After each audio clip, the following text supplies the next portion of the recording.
Welcome to Suman TV. Right now మనతో పాటు ఉన్నారు హోమియోపతి డాక్టర్ చేతన్ రాజ్ గారు. వారితో మాట్లాడదాం. ప్రతి 10 మంది ఆడవారిలో 5 పీసీఓడి సమస్యతో సఫర్ అవుతూ ఉన్నారని చెప్పి మనం వింటూ వస్తున్నాము. ఇది దీర్ఘకాలిక సమస్యగా అందరూ చెప్తూ వస్తున్నారు. దీనివల్ల ఫర్దర్ గా లాంగ్ టర్మ్ లో కూడా మనకి ఎన్నో సమస్యల్ని ఫేస్ చేస్తూ ఉంటాము. సంతానం లేని సమస్య, అలాగే చూసుకుంటే హార్మోన్స్ ఇంబ్యాలెన్స్, ఇలా రకరకాలుగా వింటూ ఉన్నాము. ఈ సమస్య లైఫ్ లాంగ్ ఉంటుంది కూడా అని అంటున్నారు. మరి హోమియోపతి డాక్టర్ ఏమంటారో వారి మాటలో విన్నాం. సార్ నమస్తే. సార్ నమస్తే మేడం. సో పీసీఓడి 10 లేడీస్ లో 5 మెంబర్స్ కి ఉంటుంది. ఇంటర్ ఎవరిని కదిలించినా, లేడీస్ ఎవరికి కదిలించినా పీసీఓడి సమస్య అంటున్నారు. కొందరు మ్యారేజ్ అయిన వాళ్ళు పిల్లలు పుట్టట్లేదు అంటున్నారు. కొందరిలో నరాల బలహీనత కూడా ఏర్పడుతుంది అంటున్నారు. సార్ ఏంటి సార్ హోమియోపతి ద్వారా ఇది తగ్గించవచ్చు అంటారా? గద్వాల్ తెలుసు కదా మీకు? గద్వాల్ నుంచి ఒక 26 ఏండ్ల అమ్మాయికి ఓకే సార్, మ్యారీడ్, ఓకే 3 ఏండ్లు అవుతుంది మ్యారేజ్ అయ్యి, తీసుకొని వచ్చిండు మీ దగ్గరికి.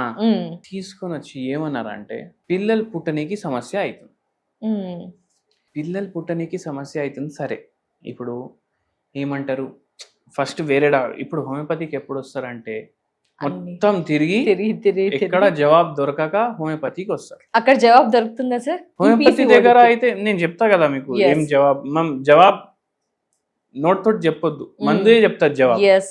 అయితే ఏంది అంటే వచ్చి అరే సార్ ఇట్లా పీసీఓడి ఉంది, హస్బెండ్ చెప్తున్నారు వాళ్ళ వైఫ్ కి పీసీఓడి ఉంది, పీసీఓడి వల్ల పిల్లలు పుట్టట్లేదు అనేసి వేరే వాళ్ళు డాక్టర్లు చెప్తున్నారు. Okay sir. ఇప్పుడు పిల్లలు పుట్టట్లేదు సరే, కానీ ఏందంటే ఇప్పుడు నేను అమ్మాయితో మాట్లాడినా, ఏందమ్మా ఏమైనా ఫిజికల్ యాక్టివిటీ ఉందా, ఇంట్లో తింటున్నారా, ఇంట్లో వండుకుంటున్నారా అంటే ఏమంటుందంటే చేతనైతే లేదు. ఓకే, అందరు ఏమంటారు వాకింగ్ చేయండి అంటారు. చేతనైతే లేదు, నీరసంగా ఉంటుంది మొత్తం రోజు, ఏం పని చేయడానికి చేతనైతే లేదు. వాకింగ్ అయితే అసలు మర్చిపోవాలి. పీరియడ్లు ఏమో రెగ్యులర్ వస్తలేదు, అరికాల్లో మంటలు వస్తున్నాయి అంటుంది.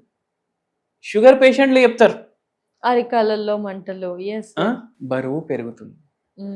ఏందంటే ఇప్పుడు హస్బెండ్ ఏమంటున్నారు, డైట్ చేయమని డాక్టర్లు చెప్తారు కదా, డైట్ చేయమంటే డైట్ చేయదు. మళ్ళా దానిపైన ఏందంటే ఇప్పుడు పరేషాని బిస్కెట్లు చెప్పకుండా ఎవరికి తెలియకుండా ఒక్కటేసారి మొత్తం డబ్బా సాఫ్ చేసేస్తారు. ఓ బిస్కెట్స్, మైదా, దాంట్లో షుగర్ ఉంటది, అవునా కదా, మైదా పిండి ఉంటది. ఏమైపోతుంది పీసీఓడి పోయి ఇంకో రోగం కూడా గిఫ్ట్ లా వస్తుంది. ఇప్పుడు పీసీఓడి వస్తే థైరాయిడ్ వస్తుంది, పీసీఓడి థైరాయిడ్ ఉంటే షుగర్ వస్తుంది. అవునా సార్? ఈ మూడింటికి లింక్ ఒక దాని తర్వాత ఒకటి, తోటికోడళ్ళు 3. అవునా సార్? అట్లా అయితే ఏంటి అంటే ఇప్పుడు ఈ పేషెంట్ కి చేతనైతే లేదు, నరాలు ఎఫెక్ట్ అవుతున్నాయి, కాళ్ళు లాగుతున్నాయి, చేతులు లాగుతున్నాయి, చక్కర్లు వస్తున్నాయి, అసలు ఏం పని చేయడానికి చేతనైతే లేదు అంటుంది. టెన్షన్ ఏముందమ్మా మీకు అనేసాడు. ఏమంటున్నారంటే పెళ్ళి ఎట్లా అయితే ఉండాలనుకున్నారు అట్లా లేదు, ఎట్లా అనుకున్నారు ఎట్లా ఉంది అనేసి మనకు కూడా తెలియాలి కదా. ఏముంది, బాధ ఏంది, పరేషాని ఏంది, ఎందుకు ఇంత దమా ఖరాబ్ అయ్యి ఇట్లా రోగాలు వచ్చినాయి అని.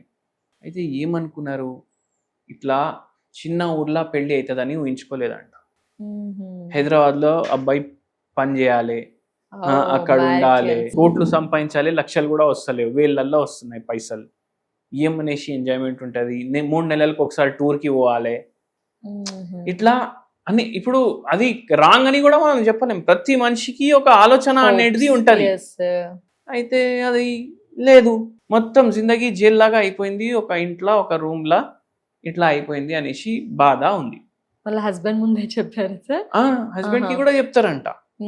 మ్యారిటల్ లైఫ్ అట్లా సాటిస్ఫాక్షన్ లేదు అంటే లైఫ్, మ్యారిటల్ లైఫ్ అని కాదు, లైఫ్ మీద సాటిస్ఫాక్షన్ లేదు. అట్లా ఉండేసరికి అదే ఆలోచించి నిద్ర చక్కగా రాకపోవడం, పీరియడ్లు డిస్టర్బ్ అవ్వడం, ఇప్పుడు పిల్లలు పుట్టకపోవడం, మళ్ళా దాని తర్వాత కాళ్ళు లాగడం, చేతులు లాగడం, నీరసం.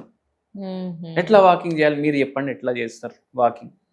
ఇప్పుడు పేషెంటే మనకు అడుగుతున్నారు, మీరు నా పొజిషన్ లో ఉంటే మీరు వాకింగ్ చేస్తారా అనేసి. అయితే మనం చాలా ఆలోచించి మందులు ఇచ్చినాం, పీరియడ్లు కరెక్ట్ రావడం స్టార్ట్ అయింది, ప్రెగ్నెన్సీ కూడా వచ్చింది, అరికాలు మంటలు, కాళ్ళు లాగడం, నీరసం అవన్నీ తగ్గినాయి. పేషెంట్ మళ్ళా దాని తర్వాత మంచిగా అయిపోయింది. అయితే ఏందంటే అందరు అనుకుంటారు షుగర్ వ్యాధి వల్లనే నరాల నొప్పులు వస్తాయి. పీసీఓడి వల్ల కూడా షుగర్ వ్యాధి శరీరంలో లేకపోతే కూడా షుగర్ వ్యాధి లాంటి లక్షణాలు డెవలప్ అవుతాయి. దాంతో పిల్లలు పుట్టుడు కష్టం అయిపోతుంది, దాంతో నరాల నొప్పులు స్టార్ట్ అవుతాయి. ఈ పేషెంట్కి అట్లనే అయింది, మన మందులకి తగ్గింది. ఇప్పుడు పీసీఓడి ఉన్న వాళ్ళు జర నీరసంగా ఉన్నారు అంటే వాళ్ళు ఒకటి గుర్తుపెట్టుకోండి, ఏంటి సార్? టీ అనేది మనం పాలు వేసుకొని ఉబాలాయించి తాగుతాం కదా, అది తాగొద్దు. మీరు జస్ట్ డికాక్షన్ సపరేట్ చేసుకోండి. డికాక్షన్ కప్ లో పోసుకున్నాక జర్ర నామకి వస్తే పాలు పోసుకోండి దాంట్లో, అట్లా మీరు తాగండి. లేదు అంటే గ్రీన్ టీ తాగండి, ఇంకా బెటర్.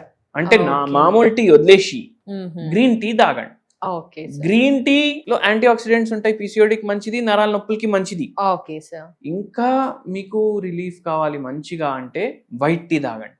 వైట్ టీ మనం వీడియోస్ లో చేసి, గ్రీన్ టీ ఎట్లుంటది, వైట్ టీ కూడా అట్లాంటిదే టీ, అది కూడా ఒక రకమైన చాక్పత్తి. సో ఓవరాల్ గా మెడికేషన్ తీసుకుంటూ ఈ టిప్స్ ఫాలో అవుతూ రివర్స్ అయింది అసలు జనరల్ పీసీఓడి రివర్స్ మొత్తం తగ్గుతుంది.